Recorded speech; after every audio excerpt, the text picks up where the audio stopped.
ቆሞስ አባ ገብረሃና ከአንዴም ሁለቴም እዚህ ቦታ ላይ መጥተው ከመመስረቱ ጀምሮ ፍቃደ እግዚአብሔር እንደሆነ ተናግረዋል። ስለ መጥምቀ መለኮት ስለ ቅዱስ ዮሐንስ ስላቸዋል ከእዳ አንድ ያውጡኝ እላቸዋለሁ። እባካችሁ ስለ መድኃኒዓለም ስለ እናታችን ስለ ቅድስት ድንግል ማርያም እላለሁ። ከ80 ሚሊዮን ኦርቶዶክሳውያን ለመጥምቀ መለኮት ለቅዱስ ዮሐንስ 30 ወዳጆች ያስፈልጉታል። ያለበት የቤተ ክርስቲያኑ ጠቅላላ ዕዳ 3 ሚሊዮን ብር ነው። 100 ሺህ ብር አስራት በኩራት የሚያወጣ የቅዱስ ዮሐንስ ወዳጅ ካለ 3 ሚሊዮን ብር ለ30 100 ሺህ ብር ነው። 50 ሺህ ብር ብናዋጣ 60 ሰው ነው የሚያስፈልገው። 25 ሺህ ብር ብናዋጣ 120 ሰው ነው የሚያስፈልገው። 12 ሺህ ብር ብናዋጣ 240 ሰው ነው የሚያስፈልገው። ከ80 ሚሊዮን ኦርቶዶክሳውያን ለመጥምቀ መለኮት ለቅዱስ ዮሐንስ እንዴት 30 ሰው 60 ሰው 120 ሰው 240 ሰው እንዴት ይጠፋል? የቤተ ክርስቲያኑን ሕጋዊ አካውንት አስቀምጥላችኋለሁ። የምትችሉትን አስተዋጽኦ በማድረግ ያስገባችሁበትን የባንክ ደረሰኝ ያላገኘሁለትን ያን ቀን ያችን ማራን ሰጥቶኝ አይኗን ዙሪያዋን ሁለቷንም አይኔን ገና እየቀባኋት ባለ ቅጽበት ንቦች መጥተው ነደፉኝ ሁለቱንም አይኖቼን። ከዛ እኔም ደነገጥኩኝ። በወቅቱ ጥሩም ስሜት ተሰምቶኛል። እኔም በረከት እንዳገኝ ቦታው ላይ ሄጄ ጠበል ተጠምቄ ጸሎት አድርጌ ግለሰቦች ሲበደር የተበደረውን ገንዘብ ለመመለስ በጣም ተቸግሮ እባካችሁ ኦርቶዶክሳውያን ቤተክርስቲያን የሁላችንም ነች። ግንቦት 30 ነበረ 15 ቀን ሰጥቻለሁ። ጨረታ አውጥተን እንሸጥብሃለን ቤትህን ይሄንን የምከፍል ከሆነ ክፈል ብሎኝ ይሄን ሰሞን ማስጠንቀቂያ ሰጥ። ስመ ክርስትናችሁን አድርጋችሁ በቴሌግራም በኢሞ በዋትስአፕ ብትልኩልኝ እዚህ ቦታ ላይ አምጥቼ አባቶችና ወንድማችን ኪዳነ ማርያም ቦታው ላይ የሚመጡ ትልልቅ አባቶችም ቦታው ላይ ያሉ ስውራን ቅዱሳን አባቶችም በጸሎት እንዲያስቧችሁ ይደረጋል። ቆሞስ አባ ገብረሃና ከአንዴም ሁለቴም እዚህ ቦታ ላይ መጥተው ከመመስረቱ ጀምሮ ፍቃደ እግዚአብሔር እንደሆነ ተናግረዋል። በባለፈም እዚህ ቦታ ላይ እንደመጣሁ እኔ አግኝቻቸዋለሁ። እዚህ ቦታ ላይም የአካባቢው ማህበረሰብ በመላው ዓለም የሚገኙ ኦርቶዶክሳውያን የቤተ ክርስቲያንን አስራት በኩራት መስረቅ እንደሌለባቸው እዚህ ቦታ ላይ አስረድተውናል። ስለዚህ በመላው ዓለም ሆናችሁ ይህንን ፕሮግራም የምትመለከቱ የመጥምቀ መለኮት የቅዱስ ዮሐንስ ጠበል የመጥምቀ መለኮት የቅዱስ ዮሐንስ እምነት በተቻለ መጠን እንዲደርሳችሁ እንድትድኑበት እንድትፈወሱበት ከወንድማችን ከኪዳነ ማርያም ጋር እናደርጋለን። ይሄ ክርስቲያናዊ ግዴታ ነው። ይቺ ቤተ ክርስቲያን የሁላችን ነች። ከበሮውን አይጥ በጣሶታል። ታምረ ማርያሙን ገድለ መጥምቀ መለኮት ቅዱስ ዮሐንስን በቤተ ክርስቲያን የሚነበበውን ስንክሳር የሚቀመጠውን መገበሪያ ነዋያተ ቅዱሳቱን ልብሰ ተክኖውን አይጥ ብጥስጥስ አድርጎታል። ለዛም የሚያስፈልገው አንድ ሲኖትራክ አሸዋና 20 ኩንታል ሲሚንቶ ነው ብሏል ወንድማችን።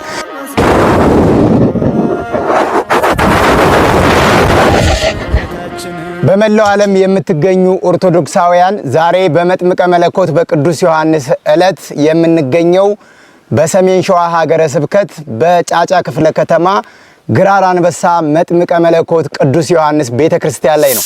በማለዳ እዚህ ቤተክርስቲያን ላይ የተገኘንበት ትልቁ ምክንያት ከዚህ በፊት በዶርቃ ሚዲያ አንዴ ሁለቴ ሶስቴ ከዛም በላይ የተለያዩ ምስክርነቶችና የቦታውን ዶክመንተሪ በቪዲዮ አሳይቻችሁ አውቃለሁ። ነገር ግን ይቺ ቤተክርስቲያን ዛሬም ያለችው ዕዳ ውስጥ ነው። የቤተክርስቲያኑ መስራችና ቦታው ላይ የሚያገለግለው ኪዳነ ማርያም በዚህ በቦታው ላይ ብዙ መሰረተ ልማቶችንና የቤተክርስቲያኒቷን የይዞታ ማስፋፊያ ካሳ ለመክፈል ከግለሰቦችና ከማይክሮ ፋይናንስ ባራጣ ተበድሮ ብድሩ የሚመለስበትና ክፍያው የሚከፈልበት ጊዜ በመድረሱ ወንድማችን በዚህ ሰዓት እየተፈለገ ይገኛል። ይህንን ዕዳና ካሳ ለመክፈልና ለመመለስ ከአቅሙ በላይ ሆኖበት ብድር ሲበደር ያስያዘው ቤት እንዲሁም ደግሞ ከግለሰቦች ሲበደር የተበደረውን ገንዘብ ለመመለስ በጣም ተቸግሮ እባካችሁ ኦርቶዶክሳውያን ቤተክርስቲያን የሁላችንም ነች።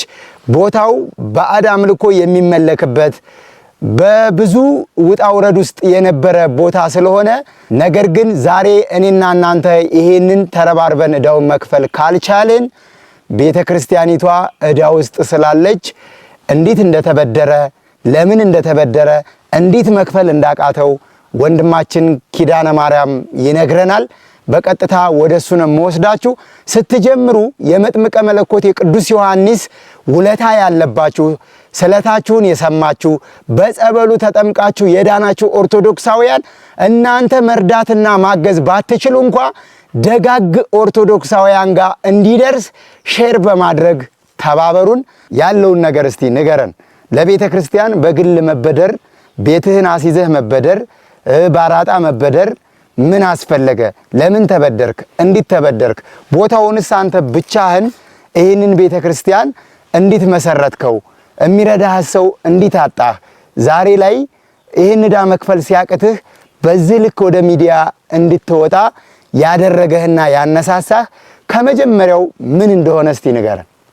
እንግዲህ ወንድማችን አላየህ እግዚአብሔር ያክብርልህ። እዚህ ቦታ ችግራችንም አይተ ሰምተ እዚህ ቦታ እንድትመጣ እግዚአብሔር አምላክ መጥምቀ መለኮት ቅዱስ ዮሐንስም ፈቅዶ እዚህ ቦታ እንድረግጥ ፈቅዶልሃልና እንግዲህ እዚህ ቦታ ቤተክርስቲያኑን ከመመስረቴ በፊት አካባቢ ህብረተሰብ በባዕድ አምልኮ በጠንቋይ በጨሌ በቦረንትቻ እንዲሁም በወንዝ ላይ ነበረ የሚያከብሩት እና ከቤተሰቦቻችን ጀምሮ ማለት ነው። ያንን ለማስቀረት ያንን ነገር ሁሉም ህብረተሰቡ የአካባቢ ህብረተሰብም ወደ ቤተ ክርስቲያን እንዲመለሱ እግዚአብሔርን እንዲያመልኩ እግዚአብሔርንም እንዲያውቁ እዚህ በአካባቢያቸው በሰፈራቸው ቤተ ክርስቲያን ይተከል በማለት ግን ከመተከሉ በፊት መጥምቀ መለኮት ቅዱስ ዮሐንስና የኢየሱስ ጸበል እዚህ ቦታ ላይ አለ። ከበፊቱም ከመሰራቱም በፊት ግንቦት 21 ቀን ሰሚነሽ ኪዳነ ምሕረት እዚህ ቦታ እንደምትመጣና አክብራ እንደምትሄድ አባቶቻችንም ይናገራሉ። እዚህ ቦታ ላይ እስከ ግንቦት 30 ድረስ የነበረንን የጉዞ ምዝገባ ለ4 ተከታታይ የሥራ ቀናቶች ተጨማሪ በማድረግ እስከ ሰኔ 4 ድረስ ምዝገባው ቀጥሏል። እነዚህን ተጨማሪ ቀናቶች ስናደርግ በምክንያት ነው። ምክንያቱም የዓመቱ የመጨረሻ ጉዞ ስለሆነ ነው። በሀገር ውስጥና ከሀገር ውጪ የምትገኙ ኦርቶዶክሳውያን እስከ ግንቦት 30 ድረስ ትኬት ቆርጬ መጓዝ ላልችል ነው ወይኔ የዓመቱ የመጨረሻ ጉዞ አለፈኝ ላላችሁ እነዚህን ቀናቶች ተጠቅማችሁ ስራችሁን አመቻችታችሁ ትኬት በመቁረጥ ከኛ ጋር ተጓዙ። በሚኖረን የጉዞ ቆይታ አቡነ ሐራ ድንግል ገዳመ ሆነያት አንድነት ገዳም ላይ በርሜል ቅዱስ ጊዮርጊስ፣ ምርት ደለጎ ቅዱስ ኪዳነ ምሕረት ሁሉም ገዳማቶች ላይ ጠበል ተጠምቀን እንመለሳለን። ስለዚህ ቀድማችሁ ትኬት በመቁረጥ ከኛ ጋር እንድትጓዙ ኤልሻዳይ በጎ አድራጎትና መንፈሳዊ የጉዞ ማህበር እንሆ ይላችኋል። በሀገር ውስጥ ከሀገር ውጪ የምትገኙ ኦርቶዶክሳውያን መልካም የጉዞ ዝግጅት እንዲሆንላችሁ መልካም ምኞቴን እገልጻለሁ። ግን ቤተክርስቲያኑ ደግሞ ቢሰራ ቢመሰረት ጠንቋይ ቤት ከሚሄዱ ህብረተሰቡም ወደ ቤተክርስቲያን ይመለሳሉ ብዬ መልካም ፍቃድ መልካም በጎ ነገርን ባሰብኩኝ ሰዓት ይሄን ቤተክርስቲያንም እንድሰራ ዘንድ እግዚአብሔር አምላክን በመጠየቅ ሱባኤም ገብቼ ይሄንን መልስም ባገኘው ሰዓት ይሄንን ሰራው። በመሰራ ሰዓት የዚሁ አካባቢ ህብረተሰብ መጀመሪያ ጠየቅኳቸው። እንግዲህ እኛ ቤተክርስቲያንን ለመስራት ብርም የለንም፣ ብርም አትጠይቅን፣ ራስን ችለ ከሰራ ስራ ፈቃደኛ ነን፣ እኛም አንከለክልም ስራ ነበር የተባልኩኝ። እውነትም ከሙስሊምም ከግለሰብ እንዲሁ እየተበደርኩኝ ይሄን ቤተክርስቲያን መቃኙ ቤተክርስቲያን በጭቃ ዝም ብዬ ሰራሁት። ከሰራው በኋላ ታቦቱ ከገባ በኋላ 500,000 ብር እዳ ነበረብኝ። የሙስሊሙ 200,000 ብር ነበረ። የመንበር የጉልላት የቆርቆሮ የበር ይሄ ከግለሰቦች ከህንጻ መሳሪያ ተበደሬ ነበረ። መክፈልም አቅቶኝ እንዲሁ እናንተ ጋር አዲስ አበባ መጥቼ አስቸግሬያቸው ተንበርክኬ እባክህ አንዴ ቅበረኝ ብዬ ድጋሜም አላስቸግርህም ብዬ ነበር እዛ ቦታ እናንተ ቢሮ የመጣውና ያንንም እዳ ከፈላችሁልኝ። ድጋሜ እንኳን እዳ ውስጥ አልገባም ህርም ይሁንብኝ ብዬ ለራሴ ቃል ገብቼ ነበር። ግን አልሆነም። ከተሰራ በኋላ ቤተክርስቲያኗ መቃኞ ከተሰራች በኋላ የአካባቢ ህብረተሰብ ወይ ደግሞ ከሩቅም ከሌላ ቦታ በሚመጡ ጸበልተኛ በሚመጡ ሰዓት እዚህ አካባቢ ሰብላችንን እየሰባበሩብኝ ሳራችንን አበላሽተውብናል ሰዎቹ። በእኛ መሬት ላይ ማንም ሰው ቤተክርስቲያን እንዳይሄድ ተብሎ አካባቢ ህብረተሰብ በጣም በቃ አድማ ነገር ሰሩብኝ። በቃ የሚሄድበት አጣሁ። እንደገና ከቀበሌም ተነጋግሬ ይሄን መሬት ወደ ቤተክርስቲያን እንድገባ ካሳ ክፍያ ክፈል ተባልኩኝ። ያንን ካሳ ክፍያ ለመክፈል እንደገና ብርም አጥቼ ነበረ። እንደው ግማሹን እንደው ቀበሌውም አግዞኝ ለውጥ ተሰጠልኝ። ግማሹ ሌላ ወደ 3 ሚሊዮን ምናምን ብር ግለሰብ ይክፈል ተባለ። እንደገና እናንተ መታችሁ በኦንላይን ገቢ ማሰባሰቢያ ተደርጎልን ነበር። የተወሰነ ብርም ቢገባም ግን የባሰ ችግር ውስጥ ነው የገባሁትና አልተሳካልኝም። አንድ ይሄንን ከባንክ ከአቁፋዳ ማይክሮ ፋይናንስ ባንክ ተበድሬ ነበር በወለድ በአራጣ 20% እንትን ማለት ነው። ያንን ለመክፈል የግለሰቡንም ካሳ ለመክፈል ተብሎ ነበረ የኦንላይን ገቢ ማሰባሰቢያ በደብረ ብርሃን ተደርጎ ነበረ።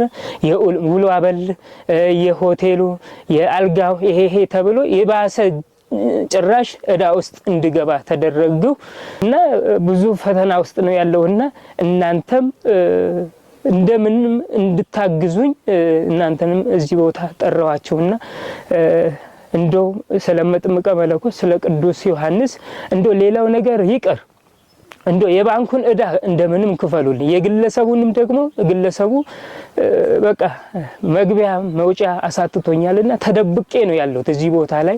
ስልኬንም አላነሳም። ቤቱንም 15 ቀን ነው የተሰጠኝ። አቁፋዳ ማይክሮ ፋይናንስ ይሸጣል ጨረታ ይውጣ ተብሎ ማስጠንቀቂያ ተጽፎ ተነግሮኛልና ያ ሁላ ለመክፈል መከራዬን በላው። መሄጃ አጣሁ። ገንዘብም የለኝምና ባካችሁ አግዙኝ ነው ስለዚህ። ይሄ ቤተክርስቲያን በፊት ከመመስረት በፊት ሱባኤ ያስከው የት ነበር? መልስ የተሰጠህ የት ነበር? ከማጋር ነበርክ? ሌላ ቦታም ላይ ስታገለግል እንደነበረ መረጃው ስለነበረኝ ማለት ነው። መጀመሪያ ሄድኩኝ በሬ ሀገር መድኃኔዓለም ነበረ። እሳቸው ጋር ሄድኩኝ። እዛ ማን ናቸው? ቆሞስ አባ ገብረሐና ይባላሉ እነሱ። እሳቸውም እዛ እንድኖር ነበር የሚፈልጉት። እኔም ደግሞ በሀገሬ ያሉት በጠንቋይ በጨሌ የሚያመልኩት እነሱ ወደ ቤተክርስቲያን እንዲመለሱ ዘንድ እፈልጋለሁ። እዛ ቦታ ቤተክርስቲያን እንድሰራ እፈልጋለሁ አልኳቸው። እስቲ ሀገርህና አሳየኝ አሉኝ። እዚህ ቦታ መጣን። ከመጣን በኋላ ቦታውን አይተው ባርከው ሄዱ። ከመጀመሪያው በፊት ሱባኤ ገባሉኝ። የት ልሄድ ብዬ እናንተ ገዳም እዛው በሬ ሀገር መድኃኔዓለም ሱባኤ ብገባስ አልኳቸው። አይ እኔ ጋም አይደለም ሀብተ ማርያም ደብረ ሊባኖስ ሄደ ሀብተ ማርያም ሱባኤ ለ7 ቀን ገብተና ስጨርስ እኔ ጋር ነው የምትመጣው አሉኝ። እውነትም ለ7 ቀን እዛ ገብቼ እንደተመለስኩኝ እንደውም ሱባኤ መጀመሪያ ገብቼ ማላቅም ነበር። እንደውም ሱባኤ ሲገባ እንዴት ነው የሚገባው ብዬ ጭንቅ ብሎኝ ነበር። እንደው ሱባኤ በመገባ በቀን 1500 እየሰገድሁ እንደው ለራሴ በራሴ እንደው ገና ስገባ ቀላል ነገር መስሎኝ፣ ግን ስጀምር በሁለተኛ ቀን መከራዬን በላው። ስግደት ማለት በጣም ከባድ ነውና ለ7 ቀን እንደምንም ጨረስኩኝ። ስወጣ ምን አያሉኝ ይሄ ብዬ ነገርኳቸው። ከዛም በኋላ ስራህን መጀመር ትችላለህ ጀምር፣ ያው ፈተና ይገጥማ ፈተናውንም ደግሞ ጸንተ መስዋዕትነት መክፈል አለብህ አሉኝ። እሺ ብዬ ጀመርኩኝ። ግን ፈተናው ያው ከዚሁ ከሀገሩ ነው የጀመረው። አካባቢው ህብረተሰብ በቃ መሬታችንን ማንም ሰው እንዳይሄድበት ሰብላችንን ማንም ሰው እንዲያጠፋ አንፈልግም። ስለዚህ ይሄንን ነገር የምታመቻቸውን ነገር አመቻች ጊዜ እንሰጣለን አሉ። ለ3 ወር ጊዜ ሰጡኝ። ከዛም በኋላ ቀበሌን ጠየቅኳቸው። ይሄንን ነገር እንዴት ማድረግ እችላለሁ አልኳቸው። ካሳ እከፍላለሁ በቃ እንደምንም መሬቱን የካሳ ክፍያ መጥቶ ይለካልኝ አልኳቸው። ለክተውት ከዛም በኋላ ይሄንን ወደ 20 ሚሊዮን ብር ይደርሳል ነው የተባልኩኝ። ይሄን ሁላ ከየትስ አምጥተህ ትከፍላለህ? ቢያንስ እኛም እንደው የተወሰነውን እናግዝህ አሉኝ። ለውጥ ሰጡኝ። ግማሹን ወደ 7 ሄክታር ነው ለቤተክርስቲያኑ ገቢ የገባው ጠቅላላ ማለት ነው። 7 ሄክታር ነው። ከሰባቱ አብዛኛው በቃ ጫካ ዛፍ የቀበሌ ዛፍ የተሰጠናል ለቤተክርስቲያኑ። ሌላውም ደግሞ እዚሁ አካባቢ ዙሪያው ያለው እዚህ ሜዳውን እንዳለ በለውጥ ነው የተሰጣቸው። ይሄ ዛፍና እዛታች ያለው ዛፍ ካሳ እንፈልጋለን እኛ ብር ነው የምንፈልገው አሉ። ከዚህ በላይም ከመስቀሉ በላይም አለ አዳራሽ የጀመርንበት እሱም ካሳ ነው የምንፈልገው አሉ። እነሱ 1 ሚሊዮን ብር 1,200,000 ብር ነው ጠቅላላ የ5 ሰው ነው የግለሰቡ እና ለ6 ወር እስከ ጥር 30 ቀን ስጡን እና እከፍላለሁ ብለን በሽማግሌ ታርቀን ምን ብለን ነው ግለሰቦቹን እንትን ያልነው። ግን ያ ጥር 30 አለፈ። አሁን ይሄው እንግዲህ ሰኔ ሊገባ ነው። ዛሬ ግንቦት 30 ነው እና ሰዎቹም ማስጠንቀቂያ እንደውም ለቀበሌ እንትን ብለው ነበር። እናንተ ናችሁ ከልጁ ጋር ያስማማችሁን ወይ ለመሬታችን አልሆንም ወይ ደግሞ ለብራችን አልሆንም ብራችን ወይ ያልተሰጠን ወይ ደግሞ መሬታችንን አልተጠቀምንም። ስለዚህ በቃ እኛ አንድ ምርጫ ይሰጠን አሉ። በቃ ቀን ስጡኝ ትንሽ ቀን ስጡኝ እከፍላለሁ አልኳቸው። ከዛም በኋላ ይሄንን የአቁፋላ ማይክሮ ፋይናንስ የነሱም ቀኑ አለፈብኝ። ትንሽ ቀን ነው የቀረው። በቃ እስከ ግንቦት 30 ነበረ። 15 ቀን ሰጥቻለሁ ጨረታ አውጥተን እንሸጥብሃለን ቤትህን ይሄንን የምከፍል ከሆነ ክፈል ብሎኝ ይሄን ሰሞን ማስጠንቀቂያ ሰጥተውኝ ስልኬንም አላነሳም። ስልኬንም እዚሁ ቀርቼ ነው ስልክ አይሰራም እዚህ ቦታ ላይ እና እዚሁ ዝም ብዬ ቁጭ ብዬ ዋሻ እየቆፈርኩ ዝም ብዬ እየኖርኩ ነውና እንደው አንዴ ስለ መጥምቀ መለኮት ስለ ቅዱስ ዮሐንስ ይሄንን የባንኩን ዕዳና የግለሰቦቹን የዚህ የገበሬዎቹን ሌላው ደግሞ የኦንላይን ገቢ ማሰባሰቢያ ፕሮግራም ለማስጀመር ከግለሰብ 1 ሚሊዮን ብር ተበድሬ ነው ያንን ፕሮግራም ያስጀመርኩና ለዛ መክፈያ እንኳን ያንን አልቻለልኝም። ማንም ያው ለጊዜው እልል ብለን ተቀብለን የተወሰነ ገቢ ነው በቃ እዛ ወጪ ላይ ያወጣ ነው 2,200,000 ብር ነው ወጪ የወጣው። የገባው ግን 1,100,000 ብር ነው እዛ ቦታ ላይ ገቢ የተደረገው ማለት ነው። እና እንደው እንግዲህ መጥምቀ መለኮት ቅዱስ ዮሐንስ እንደምታዩት ደግሞ ይሄን መጽሐፍቶቹን እዩት። አይጥ ነው እንግዲህ ከበሮም ያለችን ከበሮ እቺ ብቻ ናትና አይጡ እንዲህ አንድ ሲኖ አሸዋና 20 ኩንታል ሲሚንቶ ስላጣም ብቻ ነው ይሄንን ውስጡ ሊሾ ቢሆን ይሄ ሀርማታ ቢደረግ አይጥም አይገባም ነበር። የአይጥ መጫወቻም አይሆንም ነበር። ውስጡን ደግሞ ገብታችሁ ብታዩት የሚያሳዝን ቤተክርስቲያን ነውና እንደው አጋዥ የለኝም ረዳት የለኝምና ሁላችሁም እንድታግዙኝ ስለ መጥምቀ መለኮት ስለ ቅዱስ ዮሐንስ ነው የምለውና እባካችሁ እርዱኝ ነው የምለው። አንዴ ከዚህ ከጉድ አውጡ በቃ ሌላ ነገር አይደለም። እንደው ስለ መድኃኔዓለም ስለ እመቤታችን ስለ ቅድስት ድንግል ማርያም እላለሁ። አጠቃላይ አሁን ቤተክርስቲያኑ ያለብህ ዕዳ ምን ያክል ነው? የቤተክርስቲያኑ የመሬት ካሳ ክፍያውም ከዚህ በፊት ለገቢ ማሰባሰቢያ ፕሮግራም ማዘጋጃ ለሆቴል ኪራይ፣ ለአገልጋዮች አበል፣ ለሚዲያዎች ክፍያ፣ ለስራ ማስኬጃ የተበደርከው ጠቅላላ ያለብህ ዕዳ ምን ያክል ይሆን? እንግዲህ በጠቅላላ ዕዳ ያለብኝ የግለሰቡ የዚህ አካባቢ የመሬቱ ካሳ የቀረብኝ አሁን 1,100,000 ብር ነው የቀረብኝ የግለሰቡ ካሳ ማለት ነው። ሌላው ደግሞ የባንክ ዕዳ ነው 1 ሚሊዮን በ20% ወለድ ነው የተበደርኩት። እሱን እንግዲህ ወለዱ ስንት ብር እንደሚሆን አላቅም። እንግዲህ 1 አመት አልፎታል ከተበደርኩኝ። ሌላው ደግሞ የሆቴሉ የግለሰቡ ከግለሰብ የተበደርኩኝ 1 ሚሊዮን ብር ነው ከግለሰብ የተበደርኩኝ እና የሆቴል የገቢ ማሰባሰቢያ የሆቴል የክራይ ምናምን ገቢው ራሱ የገባው እዛ ችሎልኛል እሱ ማለት ነው። አጠቃላይ ስለዚህ 3 ሚሊዮን ነው። ወለዱን አናቅም። የባንኩ ስንት እንደሚወልድ እስካሁን ሂሳብ አታሰራም እንዴት አታቅም? እኛ መክፈል ማልችለውን ምን ብዬ እዛስ ምን ብዬ ቀርቤ እንትን እላለሁ። በቃ እነሱ የወሰኑት በቃ 15 ቀን ሰጥቻለሁ ከየትም አምጥተህ የምከፍል ከሆነ ክፈል፣ አለበለዚያ ማስታወቂያ እናወጣለን ለጨረታ ነው ያሉኝ። በባለፈ ደግሞ ልክ እዚህ ቦታ ላይ ሱባኤ ይዤ እየጸለይኩ ባለበት ሰዓት እመቤታችን ጥሩ የሆነ ነገር አሳይታኛለች። እንግዲህ ይሄን እድል ብትሰጠኝ ሰዎች ሊያግዙኝ ይችላሉ ብለህ ነው መተህ ቢሮ ያለቀስክብኝ የተማጸንከኝና ምን አይተህ ነው?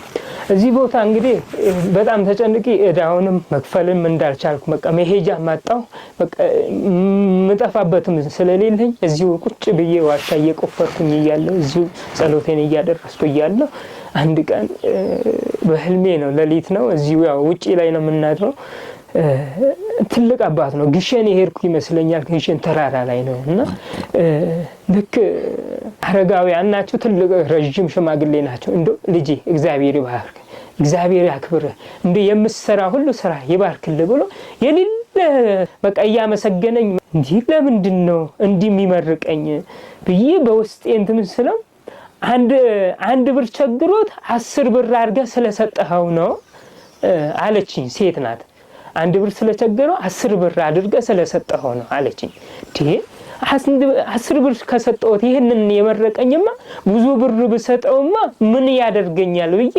አሰብኩኝ በውስጤ ከዛም በኋላ ተራራው ወደ ሰማይ ተነቅሎ ከመሬት ላይ ተነቅሎ ይዞኝ ወጣ ወደ ሰማይ ላይ አየር ላይ እንዴ ወደ ቁልቁለት ባየው እንዴ ከዚህ ላይ እንዴት ነው መወርደው ብዬ ተጨነቅኩኝ ከዛም በኋላ እንዴት ልውረድ እንዴትስ ነው ብዘል እሰበራለሁ ከሰከሳለሁ እንዴት ልውረድ ብዬ ከሰማይ ላይ ወደ ምድር በማይሳት ቀስ ብሎ ወረደና ዘጭ አለና ቁጭ አለ ወረድኩኝ ከዛም በኋላ ዞር ብዬ ወደ ኋላ ተመለስኩና ተራራውን በማየው ሰዓት ተራራው ወደ ሰማይ ወጣ እንዴት አይከሰከስም አይወርቅም እንዴት ከሰማይ ላይ እንደዚህ ሊወርድ ቻለ ወጥቶ መውጣት ቻለ ብዬ በውስጤ አሰብኩ ከዛም በኋላ ወረደና ቁጭ አለ ከዛም በኋላ ጠጋልኩና እንዲ ተራራውን ግርግዳው እንዲነካ ሳረገው ተመልሶ ወጣ እስቲ ውረድ አልኩት ወረደ እስቲ ወጣ አልኩት ወጣ እንዴ በዚህን ሰዓት እንዴት ሊታዘዝልኝ ቻለ እንዴትስ ታዘዘልኝ አልኩት እንዴ ከዛም በኋላ ሴት ናት እንዴ ላንተ በየትኛው ስልጣን ነው የሚታዘዝልህ ላንተ ታዞልህ አይደለም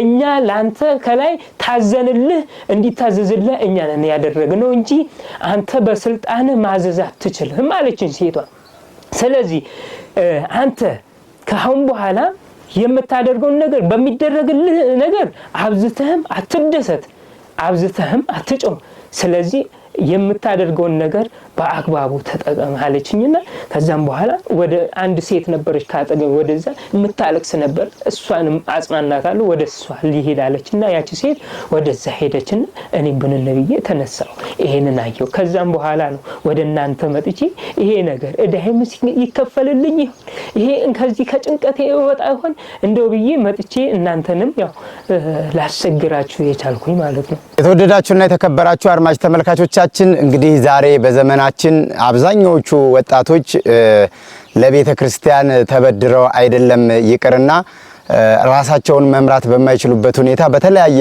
ሱስ ወድቀው የሚገኙ ብዙ ወጣቶች እንዳሉ እናውቃለን ወንድማችን ኪዳነ ማርያም ደግሞ በዚህ ሰዓት በወጣትነት ዘመነ ፈጣሪህን አስብ የሚለውን አምላካዊ ቃል ለመፈጸም በልጅነቱ ጀምሮ እዚህ አካባቢው ላይ ያለውን የባዕድ አምልኮ ስርዓት ወደ አምልኮተ እግዚአብሔር ለመቀየር ይሄንን ቤተክርስቲያን ሱባኤ በመያዝ አባታችን አባ ገብረሃና ጋር ያገለግል በነበረበት ጊዜ እኔ እዚህ ቦታ ላይ የተወለድኩበት አካባቢ ላይ ቤተክርስቲያን ብሰራ እግዚአብሔር እንዲመሰገን እግዚአብሔር እንዲመለክ ባደርግ ለኔ ትልቅ በረከት ነው ብሎ በመጠየቅ ሱባኤ በመያዝ የመጥምቀ መለኮት የቅዱስ ዮሐንስን ቤተክርስቲያን በዚህ ቦታ ላይ በመትከል ለቤተክርስቲያኑ እንግዲህ መንግስት የግለሰቦችን እዳ እኔ ከፍላለሁ መንግስት ይሄን ያመቻችልኝ በማለት ለቤተክርስቲያኑ እንግዲህ ይሄንን 7 ሄክታር መሬት ለቤተክርስቲያኑ ገቢ እንዲሆን አድርጎ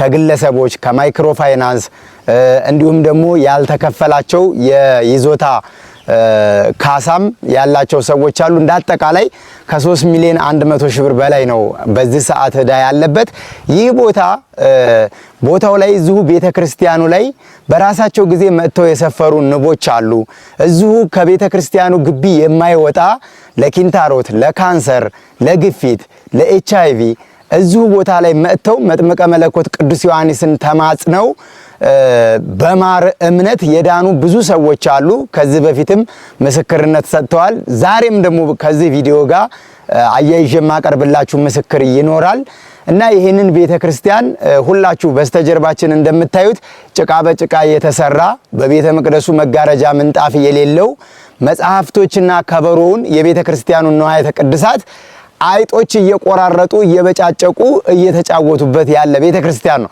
ቤተ ክርስቲያን በወርቅም ቢሰራ በድንኳንም ውስጥ አገልግሎት ቢሰጥ ቆርቆሮ በቆርቆሮም ጭቃ በጭቃም በሳርም ቢሰራ የሚፈተትበት ቅዱስ ሥጋውና ክቡር ደሙ ስለሆነ ቤተ ክርስቲያን ለኛ ለኦርቶዶክሳውያኑ የገጽታ ግንባታና የእይታ ልዩነት እንጂ አንድ ነው። ስብሐተ እግዚአብሔሩ በሰዓታት በማህሌት በኪዳን በቅዳሴው የሚነበበው የሚደረሰው የሚጸለየው ጸሎት ሁሉ አንድ ነውና እባካችሁ በሀገር ውስጥም ከሀገር ውጭም ያላችሁ ኦርቶዶክሳውያን የምትችሉትን ስለ መጥምቀ መለኮት ስለ ቅዱስ ዮሐንስ ብላችሁ እንድታግዙት የቤተ ክርስቲያኑን አካውንት አስቀምጥላችኋለሁ። ወንድማችን ኪዳነ ማርያም ሲሳይ በቲክቶክ እና በተለያዩ ሚዲያዎች እያለቀሰ ራሱን ደብቆ ልመና ላይ ነው። ችግር ውስጥ ነው ያለሁትና ባካችሁ ቤተ ክርስቲያኑ በጣም ችግር ውስጥ ነች ያለችው። ባካችሁ ቤተ ክርስቲያኑ የመጥምቀ መለኮት ቅዱስ ዮሐንስ ቤተ ክርስቲያን ተማጽኖ ላይ ነው ያለውና እንግዲህ የምትችሉትን እንድታደርጉ እኔም እዚህ ቦታ ላይ ዛሬ የተገኘሁት ቢሮዬ ድረስ መጥቶ ስላለቀሰብኝ እንደዚህ አይነት የልመና ስራ የእርዳታ የበረከት ስራ ስሰራ እኔም በረከት እንዳገኝ ቦታው ላይ ሄጄ ጠበል ተጠምቄ ጸሎት አድርጌ እኔም የምችለውን ነገር ለማድረግ ቦታው ላይ መሄድ አለብኝ ብዬ ነው እዚህ ድረስ በራሴ ወጪ የመጣሁትና አባታችን ደግሞ እዚሁ ቦታ ላይ እንግዲህ ያገኘኋቸው አንድ ካህን አባት አሉ። እነሱ ደግሞ የሚያውቁትንና የተሰማቸውን ነገር እንግዲህ የመጨረሻ እንደማሳረጊያ ይሆነን ዘንድ የሚናገሩት ነገር ካለ እጠይቃቸዋለሁ። አባታችን እስቲ ይፍቱኝ ባርኩኝ፣ የሚያስተላልፉትና የሚያውቁት ነገር ካለ እስቲ እድሉን ለእርሶ ልስጦት። እሺ፣ አመሰግናለሁ። እግዚአብሔር አምላካችን ስሙ የተመሰገነ ይሁን። አሜን። በዚህ ስፍራ እኔ ቀድሞ የቤተ ክርስቲያን ከተሰራ በኋላ ታቦተ ሕጉ ወደዚህ ስፍራ ከመምጣቱ በፊት በሀገረ ስብከታችን በሰሜን ሸዋ ሀገረ ስብከት ያው ጫጫ ክፍለ ከተማ ነው እኔም ያለሁት። የደብረ ሎዛ ቅዱስ ገብርኤል ቤተክርስቲያን እዛ ላይ ኃላፊ ነኝ።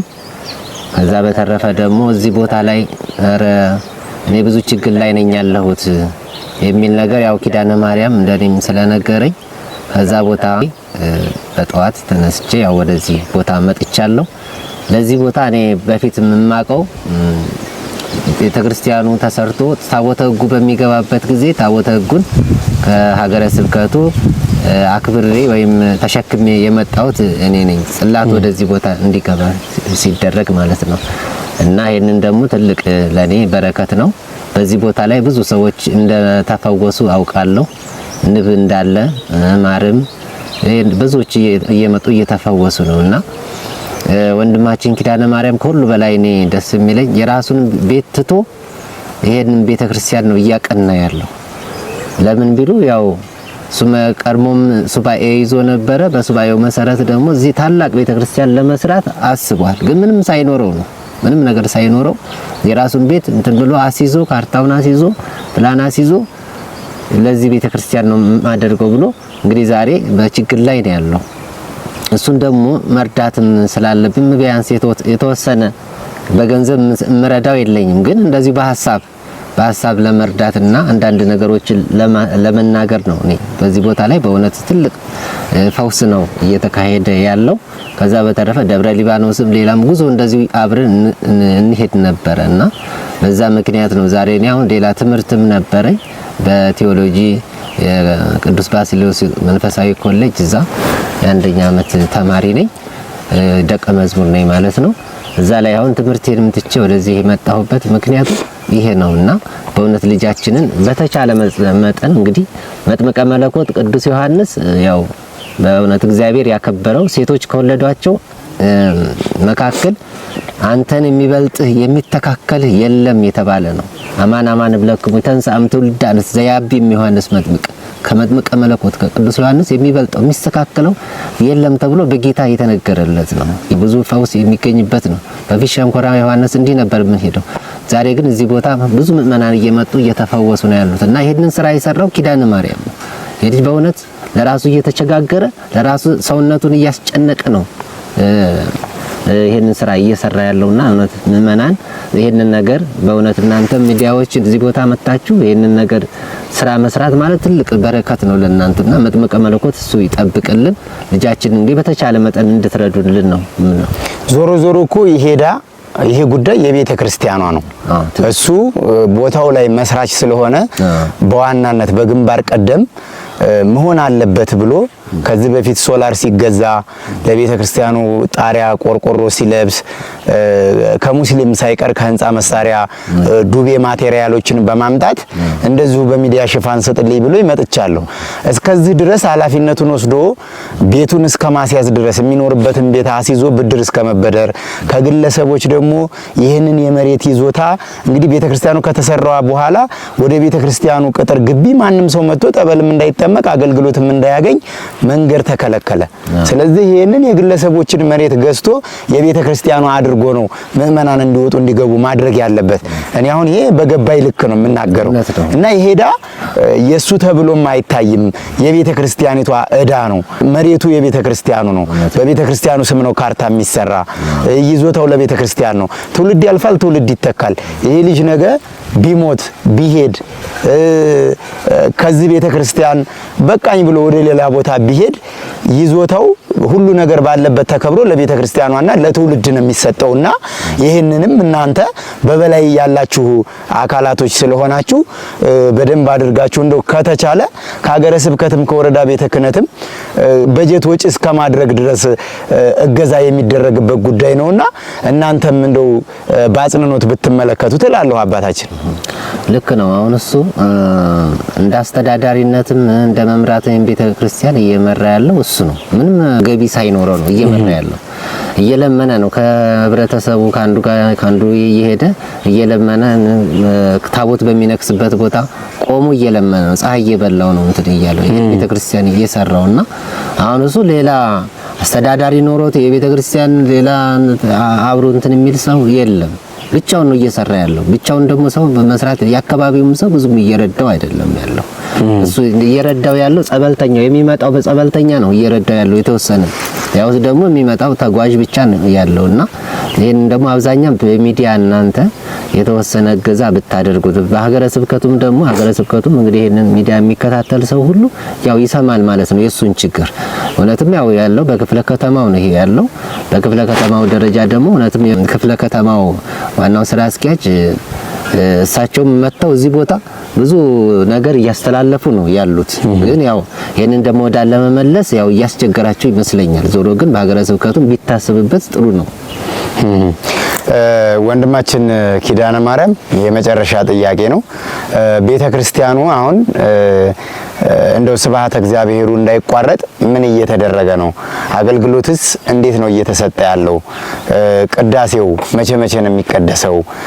ያንንስ የካህናቱ ደሞዝ ንዋያተ ቅድሳቱን የማሟላቱ ሁኔታ እንዴት ነው እየተካሄደ ያለው? አገልግሎት እንዴት ነው እየተሰጠ ያለው? ያው ከተለያየ ቦታ እንደ በረከት መጥተው እያገለገሉ ነው ቅዳሴ የሚቀድሱት። ደሞዝም የላቸውም። ያው በወር አንዴ የዮሐንስ ቀንና እሁድ ብቻ ነው የሚቀደሰው። በወር አንዴ ነበረ በፊት የሚቀደሰው። አሁን ደግሞ አካባቢ ካህናቶችም በቃ ከጸበልተኛም እንዲሁ ሌሊት ዋዜማ ማታ እንዲሁ ቅዳሜ ማታ እየመጡ አድረው ቅዳሴ እንቀድሳለን ብለው እሁድ ይቀድሳሉ እዚህ አካባቢ ማለት ነው። እና እንግዲህ ንዋየ ቅድሳት ብዙም የለውም። ያለውም እንደምታዩት እንግዲህ እንደዚህ ተበጫጭቆ እንግዲህ አይጥ መጫወቻ ነው የሆነው። ያለችንም ከበሮ ይኸው እንዳለ አይጡ በልቶታል ማለት ነው። እና ምንድነው አንድ ሲኖ አሸዋ ብናገኝ ይሄ መሬቱ የጭቃው ውስጡ አፈር ነው። ያንን አፈሩ እንኳን ሊሾ ብናደርግ አርማታ ቢደረግ እንግዲህ የተወሰነ እንግዲህ አይጥ መግቢያዎቹ በሲሚንቶ ቢደፈኑ ብዙ ነገር እቃ ቢገባ እንኳን እቃ ማስቀመጫ ስንዴ መገበሪያ የተጠረገውን ብናሳያችሁ በጣም ነው የሚያሳዝነው። እኔ የመናገር ችሎታ የለኝም፣ መናገር አልችልም። ሚዲያ ላይ ወጥቼ መናገር አልችልም። ምናልባት እንግዲህ እንደው በሚገባ አንተ ወንድማችን እንግዲህ ተናግረሃል። ከኔ ይልቅ አንተ ችግሬን ተረድተህ የተናገርክልኝ እና ካህን ደሞዝ የለውም። ደሞዝ እየተከፈላቸው አይደለም እዚህ ቦታ ያለው ማለት ነው። ዛሬም እስቲ በዚሁ በመጥምቀ መለኮት በቅዱስ ዮሐንስ ግቢ ጠበል የሚጠመቁ ቅዱስ ዮሐንስን የሚማጸኑ እህቶች ወንድሞች የተደረገላቸው አሉ። ከዛም መካከል አንድ እህታችን እዚሁ አጠገባችን መሰክራለሁ ብላ ቀረጻውን ከጀመርን በኋላ መታ ቆማለች። መጥምቀ መለኮት ቅዱስ ዮሐንስ ምን እንዳደረገላት ተነግረናለች።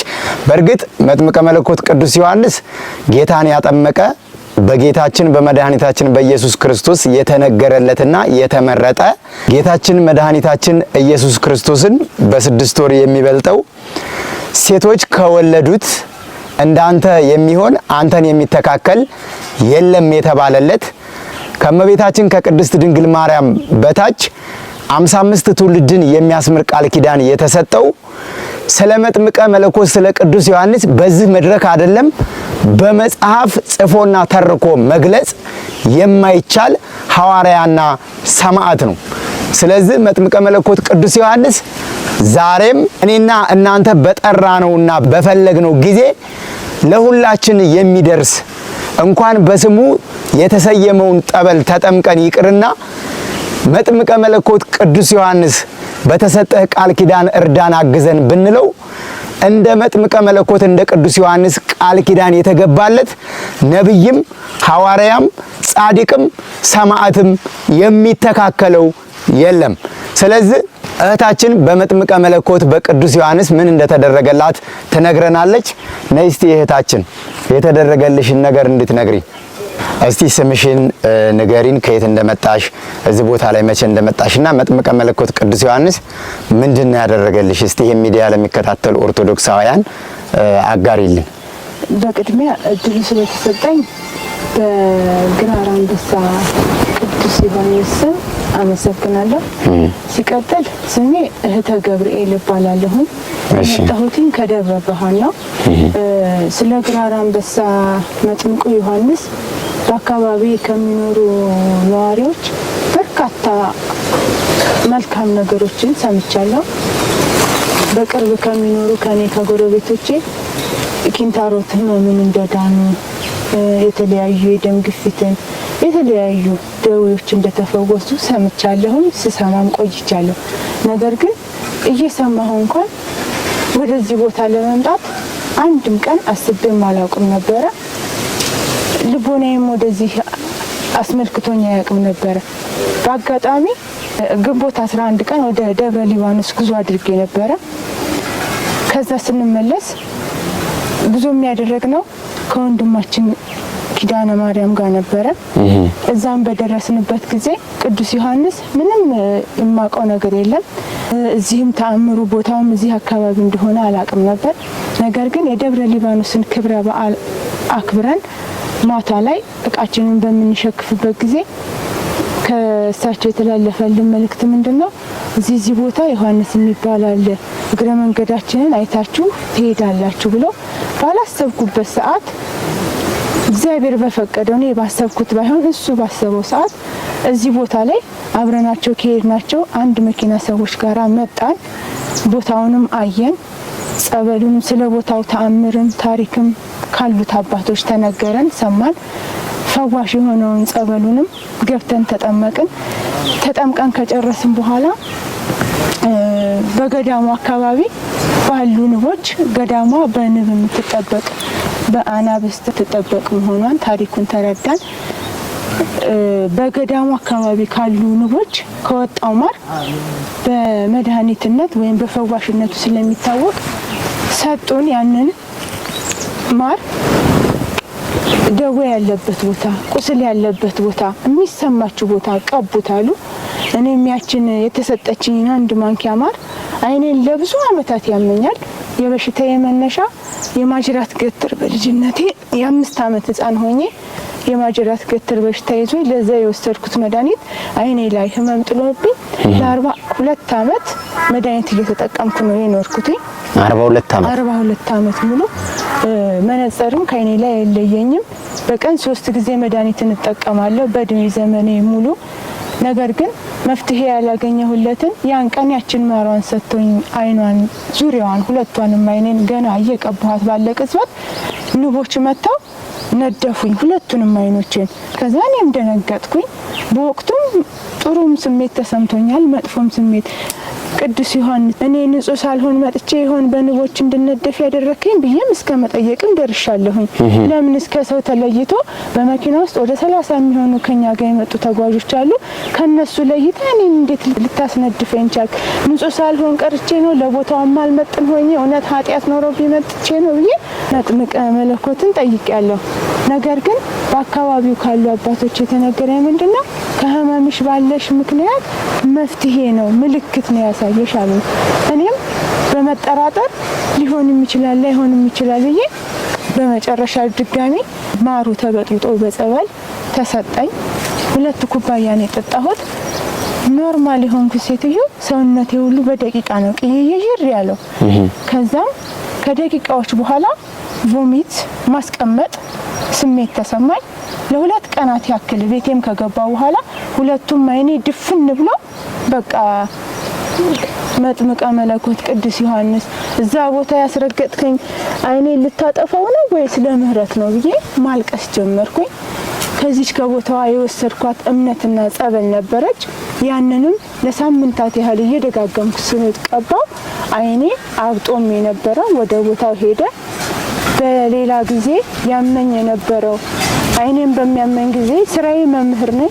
ከቾጋ በተገናኘ ብዙ ስሜቶች በየዕለቱ ይሰማኛል። እነዛ ስሜቶች አሁን የሉም፣ እኔ ጠፍተዋል። እና ይሄ ሁሉ የተደረገው በማን ነው? በመጥምቀ መለኮት ቅዱስ ዮሐንስ ነው። እና መጥምቀ መለኮት ቅዱስ ዮሐንስ ይሄንን ካደረገልኝ ነገም ደግሞ ደጁ ሄጄ ብለምነው ደጁ ወድቄ ብማጸነው ከዚህ የበለጠ ብዙ ነገሮችን ሊያደርግልኝ ይችላል ብዬ በዛሬው ዕለት ደግሞ አጋጣሚ የሥራ ቀን ስላልሆነ ዛሬ መጥምቀ መለኮት ነው። እስቲ ቅዳሜና እሁድ ላይ ከዋለልኝ የሥራ ሰዓቴን ካልነካብኝ ሄጄ ደግሞ እስቲ ምሕረቱን ልድገምና ልየው ብዬ ደጁ መጥቼ ጸበሉንም ይኸው ዛሬ ተጠምቄያለሁ፣ ተጸብያለሁ፣ እምነቱንም ተቀብያለሁ። እንግዲህ መጥምቀ መለኮት ቅዱስ ዮሐንስ ለኔ ያደረገው ብዙ ነው። ከዚህ በፊትም እግሬን ታምሜ እንዲሁ የዮሐንስን ጸበል ተቀብቼ እግሬ ድኛለሁ፣ ተፈውሻለሁ። ስለዚህ እኔን የሰማ ቅዱስ ዮሐንስ ሌሎችንም ክርስቲያኖች ኦርቶዶክሳውያኖች ይስማ ነው የምለው። ኑ የኦርቶዶክስ ልጆች ወደዚች ወደማትታወቀዋ ተሸፍና ተደብቃ ወደ ቆየችው የግራር አንበሳ መጥምቀ መለኮት ቅዱስ ዮሐንስ እየመጣችሁ በፈዋሽ ጸበሉ ተፈወሱ ላለሁኝ፣ በፈዋሽ እምነቱ ዳኑ፣ ካለባችሁ ደዌ ተፈወሱ ላለሁኝ መልእክቴ ይሄ ነው። ለኔ ያደረገውን መጥምቀ መለኮት ለሁላችሁንም ያድርግላችሁ። ሌላ የምለው ነገር ምንድነው? ይሄ መጥምቀ መለኮት ቅዱስ ዮሐንስ ቤተክርስቲያን እንግዲህ እኔ ባየሁበት አንጻር ሳየው ቤተክርስቲያኑ ምንም የሌለው ነው። በቃ አንዳንድ ጊዜ ኦርቶዶክሳውያን ወደ ትልልቅ ገዳማት ነው የምንሄደው። በቃ ሰው ወደሚጋፋበት ብዙ ሀብት ወዳለው ቤተክርስቲያን ነው የምንሄደው። እስቲ እውነት የክርስቲያን ልጆች እስቲ ዞር ብላችሁ የግራር አንበሳን ቅዱስ ዮሐንስ ቤተክርስቲያንን እዩት፣ ተመልከቱት። ራቁቱን ነው። ሰው ራቁቱን ሲሆን እንደሚያስቀይም ሁሉ ቤተክርስቲያን ራቁት ሲሆን ደግሞ እጅግ ያሳዝናል እኛ ልጆቹ እያለን። ስለዚህ የቅዱስ ዮሐንስ ወዳጅ የሆናችሁ መጥምቀ መለኮት ቅዱስ ዮሐንስን እዩት፣ ተመልከቱት። ችግሩ ምን እንደሆነ ተረዱለት፣ ክፍተቱን ሙሉለት። እጣንም ጧፍም ሰው ባለው አቅሙ ያደረገውን ቢያደርግ እኔ ዮሐንስ ለሰው ወደ ኋላ ማይል ጻድቅ ነው። እባካችሁ የኦርቶዶክስ ልጆች ኑ በግራር አንበሳ መጥምቀ መለኮት ቅዱስ ዮሐንስ ዳኑ፣ ተፈወሱ ላለሁ። አመሰግናለሁ። ጨርሻለሁ። መጥምቀ መለኮት ቅዱስ ዮሐንስ ላንቺ ያደረገውን እኛም ቦታው ላይ ለተገኘ ነው በሀገር ውስጥና ከሀገር ውጭም ሆኖ ይሄን መልእክትና ምስክርነት ለሚሰሙ በቃል ኪዳኑ እሱ ያደርግላቸው። የመጨረሻ ወንድማችን ኪዳነ ማርያም የምትለዋል? አዎ እንግዲህ እኔ መለምናችሁ ለአንድና ለመጨረሻ ነው። ዳግመኛ ወንድሜንም እንዳላስቸግር ከዚህ እዳ ከዚህ ጉድ እንድታወጡኝ ዘንድ በመጥምቀ መለኮት በቅዱስ ዮሐንስ ስም እማጸናችኋለሁ። ከዚህ ከዚህ እዳ አንዴ አውጡኝ ከዚህ ችግር እንደው ችግሬን ተረዱኝ መናገር አልችልም የመናገር የማስረዳት የማሳመን ችሎታ የለኝምና እንደው በመጥምቀ መለኮት በቅዱስ ዮሐንስ የኔን አፍ ሳይሆን የወንድማችን ያላየ በሚገባ አስረድቷልና እባካችሁ እርዱኝና ችግሬን ተረዱኝና እንደው ከእዳ አውጡኝ ይላል ሌላው ይቀር እንደው ቤተ መቅደሱ ውስጡን እንደው መገበሪያ ስንዴማ የለም ጭራሽ እንዳለ በቃ አውጥተን ስላስጠላን አውጥተን ለከብቶች የሰጠነው ማለት ነው እና አንድ አሸዋ አንድ ሲኖ አሸዋና 20 ኩንታል ሲሚንቶ ካገኘው ይሄንን ውስጡንም አሳምሬ ሌላ ምንም ብድርም አልገባም እዳም አልገባም እርሻዬን እያረስኩ እዚሁ ቁፋሮዬን እየቆፈርኩ ያለኝም በአቅሜ ጉልበት አለኝ በጉልበቴ እየቆፈርኩ እግዚአብሔርን አገለግላለሁ ከዛ ውጪ ሁለተኛ እዳ ውስጥ እንዳልገባ እውነት በመጥምቀ መለኮት በቅዱስ ዮሐንስ ስም ቃል ገባላችኋለሁ የዛሬውን ብቻ በመጥምቁ ዮሐንስ ይሄንን 3 ሚሊዮን ብር እባካችሁ ስለ መጥምቀ መለኮት ስለ ቅዱስ ዮሐንስ ስላችኋለሁ ከእዳ አንድ ያውጡኝ እላችኋለሁ እባካችሁ ስለ መድኃኒዓለም ስለ እናታችን ስለ ቅድስት ድንግል ማርያም እላለሁ አመሰግናለሁ እውነት አላየ ወንድሜ ደግሞ እዚህ ድረስ እንደው ያሁን የእግር መንገድም ተጉዘ እዚህ ቦታ ስለመጣ አመሰግናለሁ እጅግ ወደሃለሁ እግዚአብሔር ያክብርህ መጥምቀ መለኮት ቅዱስ ዮሐንስ የልብህንም ሐሳብ ይምላልህ እላለሁ ለችግሬ እንዲደርስህልኛል እውነት የኔ ችግርም ባይሆን የመጥምቀ መለኮት የቅዱስ ዮሐንስ ችግር ነው ለቤተ ክርስቲያን ሁላችንም መድረስ ግዴታችን ነው ግን ጨነቀኝ በቃ መሄጃ አጣው ስለዚህ እባካችሁ ስለ መድኃኒዓለም እላችኋለሁ እግዚአብሔር ይስጥልን እግዚአብሔር ያክብርልህ ወንድሜ አመሰግናለሁ ከ80 ሚሊዮን ኦርቶዶክሳውያን ለመጥምቀ መለኮት ለቅዱስ ዮሐንስ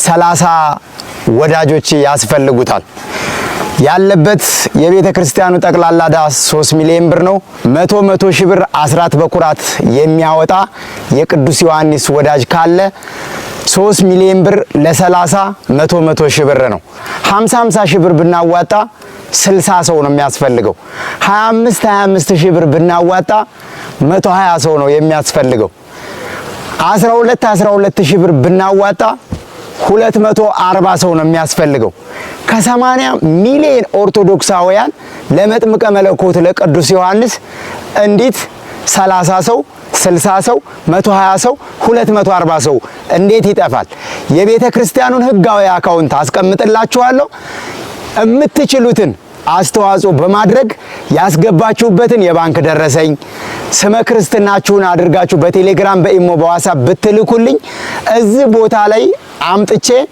አባቶችና ወንድማችን ኪዳነ ማርያም ቦታው ላይ የሚመጡ ትልልቅ አባቶችም ቦታው ላይ ያሉ ስውራን ቅዱሳን አባቶችም በጸሎት እንዲያስቧችሁ ይደረጋል ቆሞስ አባ ገብረሃና ከአንዴም ሁለቴም እዚህ ቦታ ላይ መጥተው ከመመስረቱ ጀምሮ ፍቃደ እግዚአብሔር እንደሆነ ተናግረዋል በባለፈም እዚህ ቦታ ላይ እንደመጣሁ እኔ አግኝቻቸዋለሁ እዚህ ቦታ ላይም የአካባቢው ማህበረሰብ በመላው ዓለም የሚገኙ ኦርቶዶክሳውያን የቤተ ክርስቲያንን አስራት በኩራት መስረቅ እንደሌለባቸው እዚህ ቦታ ላይ አስረድተውናል ስለዚህ በመላው ዓለም ሆናችሁ ይህንን ፕሮግራም የምትመለከቱ የመጥምቀ መለኮት የቅዱስ ዮሐንስ ጠበል የመጥምቀ መለኮት የቅዱስ ዮሐንስ እምነት በተቻለ መጠን እንዲደርሳችሁ እንድትድኑበት እንድትፈወሱበት ከወንድማችን ከኪዳነ ማርያም ጋር እናደርጋለን ይሄ ክርስቲያናዊ ግዴታ ነው ይቺ ቤተ ክርስቲያን የሁላችን ነች